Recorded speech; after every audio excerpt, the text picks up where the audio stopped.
दोस्तों, आज Cristiano Ronaldo को कौन नहीं जानता।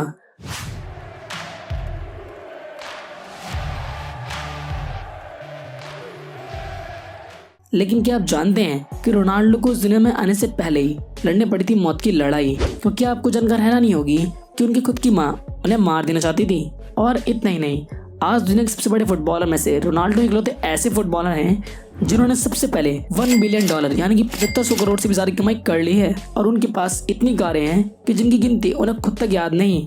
दोस्तों, उनका बचपन ऐसी गरीबी में गुजरा था कि उनके पास असली क्या नकली खेलने वाली कार तक नहीं थी। तो आखिर रोनाल्डो को ऐसा कौन सा जादुई चिराग हाथ लगा कि ना सिर्फ वो दुनिया के नंबर 1 फुटबॉलर प्लेयर्स की लिस्ट में शामिल हैं, और आज उनके पास फुटबॉल का सबसे बड़ा बैलन ड'ओर अवार्ड भी है। वो भी एक नहीं, दो नहीं, बल्कि 5 हैं। और दुनिया रोनाल्डो को फुटबॉल का भगवान क्यों मानती है, जानने के लिए बने रहना वीडियो के एंड तक। So let's start. दोस्तों, जिंदगी की हर एक लड़ाई इंसान जीत ही सकता है जब उसके पास अपनों का साथ हो। पर क्या हो जब आपके अपने ही आपकी जिंदगी डोर अपने हाथों से काटने में लग जाएं। और यही सीन हुआ रोनाल्डो के साथ। जब रोनाल्डो की मां मारिया को पता चला कि वो अपने चौथे बच्चे के साथ पेट से है, तो उनकी मां अपने इस बच्चे को दुनिया में आने से पहले दुनिया से बेदखल करने की ठान ली। पर रोनाल्डो की मां ये सब मजबूरी में करना चाहती थी, क्योंकि रोनाल्डो से पहले मारिया के 3 और बच्चे भी थे। और रोनाल्डो के पिता जोश अपने बच्चों को पहले ही काफी मुश्किलों से पाल रहे थे, और ऐसे में चौथा बच्चा उनकी मुश्किलों को और जरा बढ़ा देता। इसलिए रोनाल्डो की मां ऐसा करना चाहती थी, और इसलिए शायद रोनाल्डो भी यही मौत की लड़ाई हार जाते। लेकिन मारिया के डॉक्टर ने मारिया का ऑपरेशन करने से साफ साफ मना कर दिया, जिसके बाद 5 फरवरी 1985 को पंचल पुर्तगीज के मेडेरिया आइलैंड पर रोनाल्डो का जन्म हुआ। पर जैसे मैंने आपको पहले ही बताया था कि रोनाल्डो का परिवार बेहद गरीब था। रोनाल्डो की मां लोगों के घरों में खाना बनाने का काम करती थी, और रोनाल्डो के पिता गार्डनर थे। और दिन भर काम करने के बाद दोनों जैसे तैसे अपने परिवार को पाल रहे थे।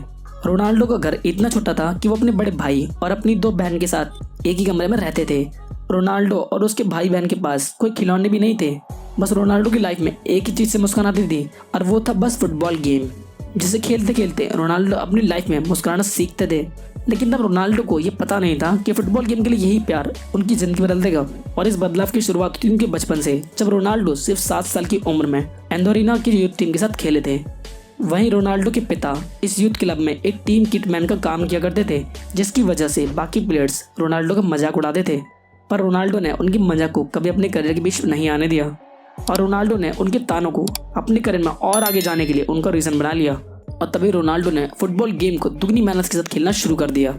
रोनाल्डो बचपन से ही इतने ज़्यादा टैलेंटेड थे कि उनकी इस टैलेंट को एक के बाद एक ऊंचाइयां की सीढ़ियां मिलने शुरू हो गई थी। जैसे एंडोरिना के लिए खेलने के बाद रोनाल्डो ने 2 साल में नेशनल टीम के लिए खेला, और सन 1997 में स्पोर्टिंग डी क्लब पुर्तगाल के साथ 3 डेज ट्रायल के बाद स्पोर्टिंग पुर्तगाल ने रोनाल्डो को 1500 पाउंड में साइन किया। और तब 11 साल की उम्र में भी रोनाल्डो अपने गेम को लेकर आज की तरह डेडिकेट पैशनेट रहते थे। और रोनाल्डो ने अपने परिवार को अलविदा कहा, और अपने फुटबॉल गेम के सपने को पूरा करने के लिए वो अपने घर से लिस्बन रहने चले गए, जहाँ जाकर उन्होंने उस क्लब एकेडमी और स्कूल को ज्वाइन किया, जहाँ वो अपने आप को पहले से बेहतर बनाने में पूरी मेहनत में लग गए। लेकिन उनकी मेहनत ने तब उन्हें कुछ नहीं दिया, पर उन्हें आज उनकी मेहनत का फल बखूबी मिल रहा है। पर कहते हैं ना, हर खुशी के पीछे एक गम छिपा रहता है, और अच्छाई के पीछे एक ना एक बुराई जन्म ले ही लेती है। और ऐसे कई अंधेरों ने रोनाल्डो के फुटबॉल और तरक्की के रास्ते में आने की कोशिश की, और इसके साथ ही रोनाल्डो के गरीबी के दलदल का वो साया लिस्बन तक आ चुका था।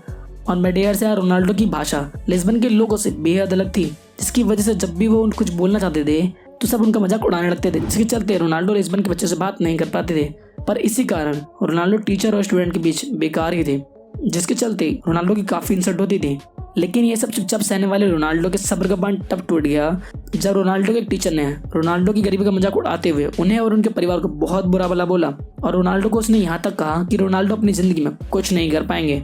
और उसके बाद रोनाल्डो का सब्र का बांध टूट गया, और रोनाल्डो ने गुस्से में उस टीचर के ऊपर एक कुर्सी फेंककर मार दी, और इसीलिए रोनाल्डो को स्कूल से निकाल दिया गया। पर रोनाल्डो ने हार नहीं मानी।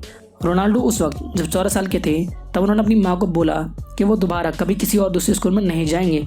तो मारिया ने रोनाल्डो की बात मान ली, और मारिया जानती थी कि उनका बेटा, जो बचपन में उनके चलते मौत से लड़का जन्मा था, वो जिंदगी में इतनी आसानी से हार नहीं मानेगा। और फिर रोनाल्डो ने खुद को और भी ज़्यादा बेहतर बनाने की ठान ली। वैसे तो रोनाल्डो को हमेशा ही दौड़ते भागते रहना पसंद था, लेकिन 15 साल की उम्र में रोनाल्डो को तब अपने हमेशा फुर्तीले रहने का राज पता चला, जब उन्हें पता चला कि उन्हें टैकीकार्डिया है। ये एक हार्ट प्रॉब्लम होती है जिसमें एक इंसान का दिल बिना दौड़ भाग और बिना खेले कूदे भी उसी स्पीड से रन करता है जैसे किसी दौड़ते हुए इंसान का, और जिसके चलते डॉक्टर ने रोनाल्डो को फुटबॉल खेलने से सख्त मना कर दिया। लेकिन रोनाल्डो को कतई भी मंजूर नहीं था और ये बात भी साफ थी कि अगर रोनाल्डो अपनी हार्ट सर्जरी करवाते हैं तो उनकी जान भी जा सकती है। पर फिर भी रोनाल्डो ने हार नहीं मानी और रोनाल्डो ने अपना ऑपरेशन करवा लिया।